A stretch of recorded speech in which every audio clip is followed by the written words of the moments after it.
Olá, tudo bem com vocês? Saúde e paz. Saudações. Que época boa que é essa de estudar a história do Brasil.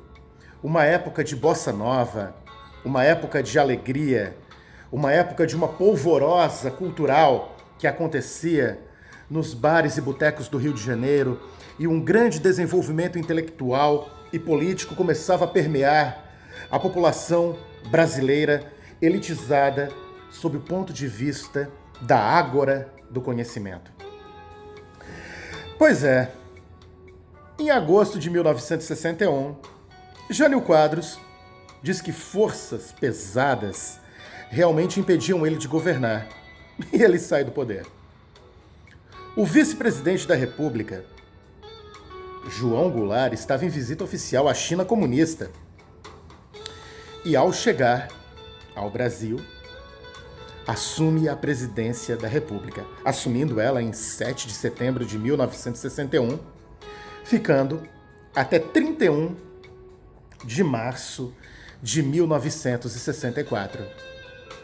Quando ele assume a presidência da República, ele assume não de fato, mas de direito, pois durante 14 meses nós tivemos um período de república parlamentarista, cujo primeiro-ministro foi o mineiro Tancredo de Almeida Neves, avô de Aécio Neves, e ao mesmo tempo também já presidente eleito, o primeiro presidente eleito pós-regime militar que nós tivemos, que acabou morrendo em 21 de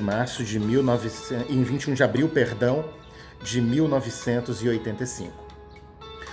Durante os meses em que Tancredo estabeleceu a ordem política como premier, o Brasil passou por uma série de tumultos, dentre os quais uma ideia de retorno à legalidade da República Presidencialista, o que 14 meses depois acabou acontecendo após um plebiscito que solicitou o retorno desse tipo de sistema de governo.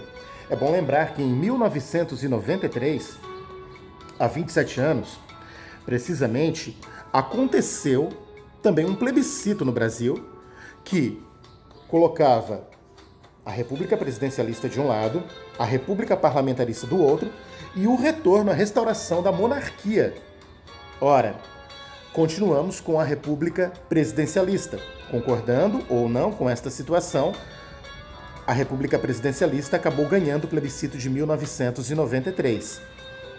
Nesta época estava como presidente da República o presidente Itamar Franco, que substituiu Fernando Collor de Mello após o seu impeachment.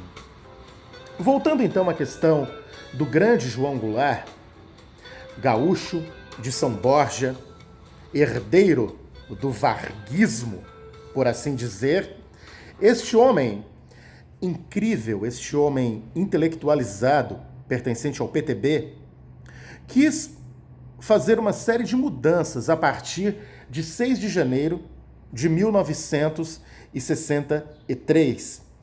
Época esta que foi marcada pela restauração da República Presidencialista. Ele criou uma série de planos, mas o plano trienal foi o mais importante de todos, pois tinha como base estrutural conseguir diminuir a inflação, melhorar a educação e mesmo diminuir os grandes latifúndios improdutivos do Brasil. Muita gente acabava vendo João Goulart como sendo uma espécie de sectarista do comunismo. E isso deixou em alerta os militares e, ao mesmo tempo, o governo dos Estados Unidos e a aristocracia dominante do Brasil, se é que a gente pode ainda utilizar o termo aristocracia dominante. Ora, problemas existiam. Ele tentou estruturar o Brasil. Entretanto, os empresários passaram a não investir mais no país porque ficaram com medo de que o governo se transformasse em um governo socialista. E no auge da Guerra Fria, você sabia que o socialismo, num contexto geral, acabaria primeiramente com a propriedade privada. Esse seria o ponto nevrálgico de toda essa lógica. Sendo assim, o próprio sistema do plano trienal não dando certo, ele recua e estrutura o que se chamam de reformas de base. Reformas estas que tinham, dentro de toda essa lógica, uma reforma agrária para, sim, dar ao pobre, dar ao trabalhador rural a possibilidade de ter a terra e desapropriar muitos dos latifúndios improdutivos que tínhamos no Brasil. Uma reforma educacional para acabar com o analfabetismo e permitir, aí sim, uma reforma eleitoral, fazendo com que o analfabeto pudesse votar. E uma reforma tributária, minimizando a carga de tributos que a população mais carente pagava em detrimento da população mais poderosa do Brasil. Ora, as suas reformas de base, embora justas e inteligentes e equilibradas, acabaram não dando certo. E a sua governabilidade começou também a ficar muito impactada quando os governadores passaram a não apoiar mais, não só as suas reformas, mas ao mesmo tempo a sua governabilidade. Foi o primeiro passo para que, em 31 de março de 1964, acontecesse o golpe militar. Ora, o governador de Minas Gerais, num primeiro momento, apoia um golpe e, a partir daí, a Guanabara, ou o Rio de Janeiro e o Rio Grande do Sul também apoiam. Isso acaba se transformando numa linha concatenada em todo o país para que os milicos assumam o poder. 31 de março de 1964 é a data do golpe militar. Logo em sequência, João Goulart só tem como possibilidade o exílio. Saindo de Brasília, ele vai se direcionar até o estado do Rio Grande do Sul e logo em sequência seguirá para a sua estância, para a sua fazenda no Uruguai, onde ficará exilado até o epílogo da sua vida.